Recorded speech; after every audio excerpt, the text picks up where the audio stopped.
വടക്കേക്കാട് പഞ്ചായത്തിന്റെ നേതൃത്വത്തിൽ മഴക്കാല പൂർവ്വ പ്രതിരോധ പ്രവർത്തനങ്ങളുടെ അവലോകന യോഗവും തുടർ പ്രവർത്തനങ്ങളുടെ ആസൂത്രണവും നടന്നു. വടക്കേക്കാട് കമ്മ്യൂണിറ്റി ഹാളിൽ നടത്തിയ യോഗം പഞ്ചായത്ത് പ്രസിഡന്റ് നബീൽ NMK ഉദ്ഘാടനം ചെയ്തു. വൈസ് പ്രസിഡന്റ് ജിൽസി ബാബു അധ്യക്ഷത വഹിച്ചു. വടക്കേക്കാട് സാമൂഹികാരോഗ്യ കേന്ദ്രം ഹെൽത്ത് സൂപ്പർവൈസർ C. രാജൻ ആമുഖ പ്രഭാഷണം നടത്തി. ഹെൽത്ത് ഇൻസ്പെക്ടർ PG അശോകൻ വിഷയാവതരണം നടത്തി. ജിഷ ആശംസ നേർന്ന് സംസാരിച്ചു. മെയ് 14 വരെയുള്ള ദിവസങ്ങളിൽ 13 വാർഡുകളിലും വാർഡ് തല ആരോഗ്യ ശുചിത്വ സമിതി യോഗങ്ങൾ ചേരും.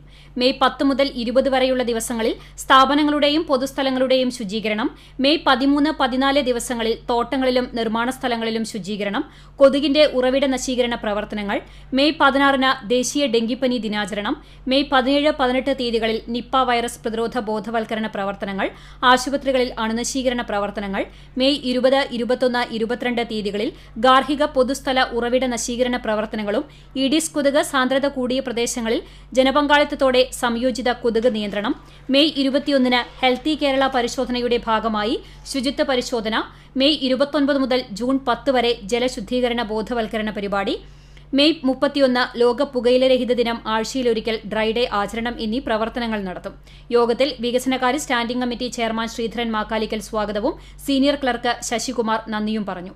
ആശാപ്രവർത്തകർ, അംഗൻവാടി പ്രവർത്തകർ, വിവിധ വകുപ്പുകളിലെ ഉദ്യോഗസ്ഥർ, കുടുംബശ്രീ മെമ്പർമാർ, ഹരിതകർമ്മ സേനാംഗങ്ങൾ, സന്നദ്ധ പ്രവർത്തകർ, ആരോഗ്യ പ്രവർത്തകർ തുടങ്ങിയവർ പങ്കെടുത്തു. CCTV news Punnayurkulam.